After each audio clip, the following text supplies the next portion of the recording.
ஓம் ஸ்ரீ குருபியோ நமக. ஓம் ஸ்ரீ மகா பெரியவா சரணம். வரும் டிசம்பர் 19ஆம் தேதி வெள்ளிக்கிழமை மார்கழி மாத அமாவாசையில வரக்கூடிய அனுமன் ஜெயந்தி. அன்றைய தினம் மகா பெரியவா அருளிய இந்த ஒரு பீஜ மந்திரத்தை நீங்க ஒரு முறை வெறும் வயிற்றுல உச்சரித்தாலே போதும்.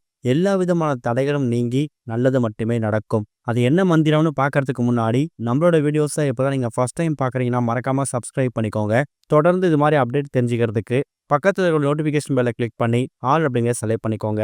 இப்போ என்ன மந்திரத்தை உச்சரிக்கணும் அப்படிங்கிற பத்தி தெளிவா தெரிஞ்சுக்கலாம். ராமநாமம் ஒலிக்கக்கூடிய இடத்துலலாம் அனுமன் நிச்சயம் இருப்பார் அப்படிங்கிறது ஒரு பெரிய ஐதீகம். ராமாயணத்துல ராமருக்கு அடுத்தபடியா பக்தர்களால கொண்டாடப்படக்கூடிய கடவுளும் அனுமன் தான். அஞ்சனை மைந்தன், வாயுபுத்திரன், ராமபக்தன், ராமதூதன், சிரஞ்சீவி, மாருதின்னு சொல்லி எக்கச்சக்கமான பெயர்களால் இவர் அழைக்கப்படுகிறார். இவரு சிவபெருமானோட ருத்ர அம்சமாகவும் இருக்கார். ராமநாமத்தை சொல்றவங்களுக்கு உடனடியா வந்து அருள் புரியக்கூடிய அனுமனை வழிபட்டா வாழ்க்கையில் இருக்கக்கூடிய மகிழ்ச்சியும் புண்ணியமும் வந்து சேரும். அப்படிப்பட்ட அனுமன் அவதரிச்ச நாள் தான் அனுமன் ஜெயந்தி.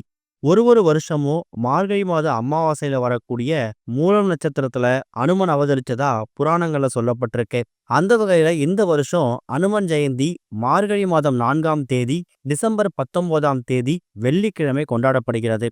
அன்றைய தினம் கோவில்கள்ல ஆஞ்சநேயருக்கு சிறப்பு அபிஷேக ஆராதனைகள் நடக்கும். பக்தர்கள் பல பேர் விரதம் இருந்து ஆஞ்சநேயரை வழிபடுவாங்க. சில வட மாநிலங்கள்ல சித்திரை மாதத்துல அனுமன் ஜெயந்தி கொண்டாடுறதும் வழக்கமான ஒண்ணுதான். அமாவாசை திதி அப்படிங்கிறது டிசம்பர் 19ஆம் தேதி காலை 5:57 ஆரம்பித்து மறுநாள் சனிக்கிழமை காலையில 7:54 வரைக்கும் இருக்கு. பகல் முழுக்க பித்ருக்கள் வழிபாடு, பித்ருக்களுக்கு படையல் போடுறது, இது மாதிரி மாதம் நீங்க அமாவாசைக்கு வழிபடுற மாதிரி வழிபட்டுறலாம். அதுலயும் மார்கழி மாதம் அப்படிங்கிறது தேவர்களுக்கு அதிகாலை பொழுது. இந்த மாதத்துல வந்திருக்கக்கூடிய இந்த ஒரு அமாவாசை இருக்கு இல்லையா, இது ரொம்ப ரொம்ப விசேஷம். அன்றைய தினம் நீங்க அனுமனுக்கு ரொம்ப எளிதா எந்த அளவுக்கு எளிமையா தீபங்கள் ஏற்றி வழிபட முடியுமோ அது மாதிரி வழிபட்டுக்கலாம். பக்கத்துல பெருமாள் கோவிலுக்கு போனீங்கன்னா கண்டிப்பா அங்க இருக்கக்கூடிய ஆஞ்சநேய சன்னதியில அவருக்கு அபிஷேகங்கள் நடக்கும். அதுல போய் கலந்துக்கோங்க. அதை கலந்துக்க முடியலனாலும் கூட அதுக்கப்புறம் கோவிலுக்கு போயிட்டு நீங்க அனுமனை வழிபட்டுட்டு வர்றதும் விசேஷம்தான்.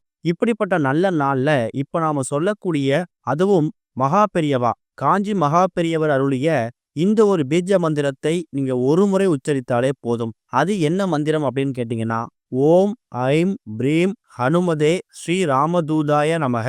இதுதான் வெற்றி அப்புறம் தடைகளை நீக்கக்கூடிய அற்புதமான பீஜ மந்திரம். இந்த மந்திரம் 8 வார்த்தைகளை கொண்டது. தடைகளை நீக்கி வெற்றியை மட்டுமே அதிகமாக்கும். மகா பெரியவர் கிரக தோஷங்கள் நீங்கிறதுக்காகவும் இந்த மாதிரி ஆஞ்சநேயர் மந்திரங்களை நமக்கு அருள் இருக்கார். தினமும் காலையில அல்லது மாலையில குளிச்சுட்டு சுத்தமான இடத்துல அமர்ந்து இந்த மந்திரத்தை உச்சரிக்கலாம்.